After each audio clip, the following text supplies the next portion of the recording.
Hello everyone, প্রিয়দর্শিনীর একটি নতুন ব্লগে তোমাদের সকলকে জানাই অনেক অনেক স্বাগতম। তোমরা সবাই কেমন আছো? আমি তো খুবই ভালো আছি। আর আজ সকালে উঠে প্রথমে ঘড়ি দেখাচ্ছিলাম, ঘড়িতে বাজে এখন 8টা।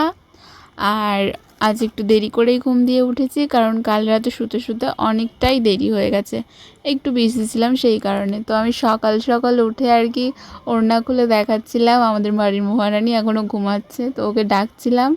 ও একটু একটু নাড়াচাড়া করছিল, আর তারপরে এই যে আস্তে আস্তে পুরোটা আর কি খুলে দিলাম। এই দেখো এখনও ও আধো হচ্ছে পাটা দুমড়ে বসেই ছিল, সবে ঘুম দিয়ে উঠেছিল, তো ওকে ফার্স্টে ডেকেছিলাম। তো তারপরে এই তো ছাদে গিয়েছিলাম, যে কাল বলেছিলাম যে ফুল ফুটবে, তো একটা ফুল ফুটেছিল আর আরও দুটো ফুল ছিল, সেই দুটো আজ ফুটে গেছে। আজকে কালারটা আই থিঙ্ক ক্যামেরায় আমি ক্যাপচার করতে পেরেছি। তো কালারটা সামনে দিয়ে দুর্দান্ত লাগছিল, অসাধারণ। ভিতরে ওই যেমন বলেছিলাম, ভিতরে এক ধরনের ডিপ টাইপের রেড আর বাইরে এক ধরনের।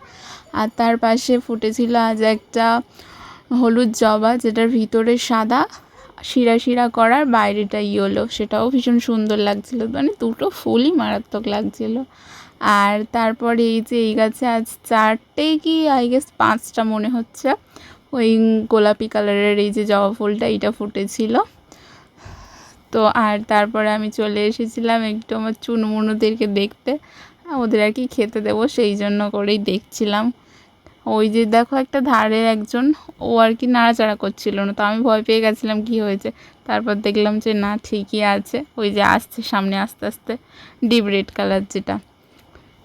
তো আচ্ছা, ও আসছিল। তারপরে এই তো আমি খাবার নিয়ে আসলাম আর অল্প অল্প করে চারিদিকে দিচ্ছিলাম। এক জায়গাতে দিলে গোলফিশগুলোই সব খেয়ে নেয়, তো ওই কারণে আলাদা আলাদা করে দিচ্ছিলাম, যাতে সবাই আর কি খেতে পারে।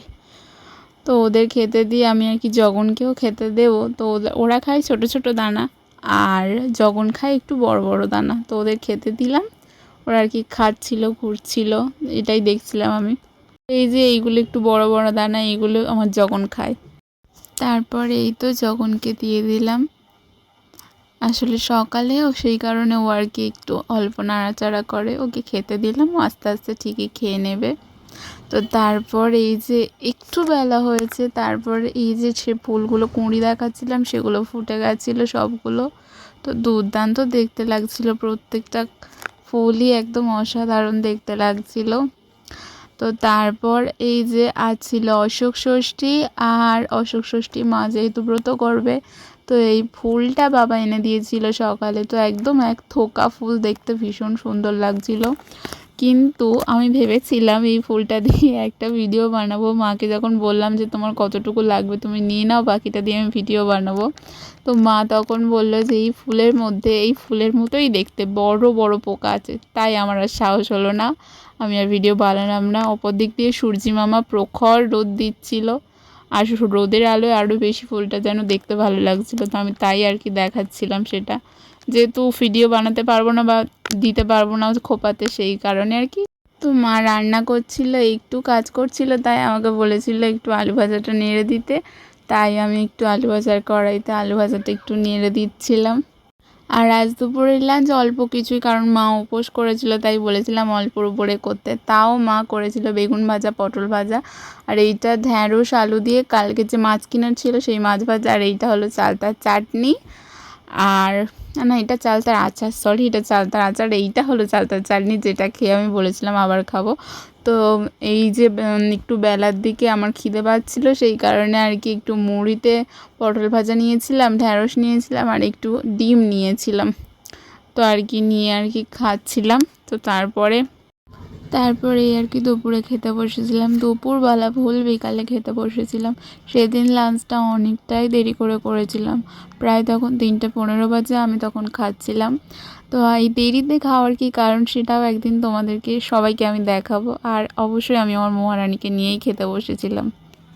তো এই যে ওকে খেতে দিচ্ছিলাম, ও খাচ্ছিল, তারপর ওকে খাইয়ে তারপর আমিও খেলাম।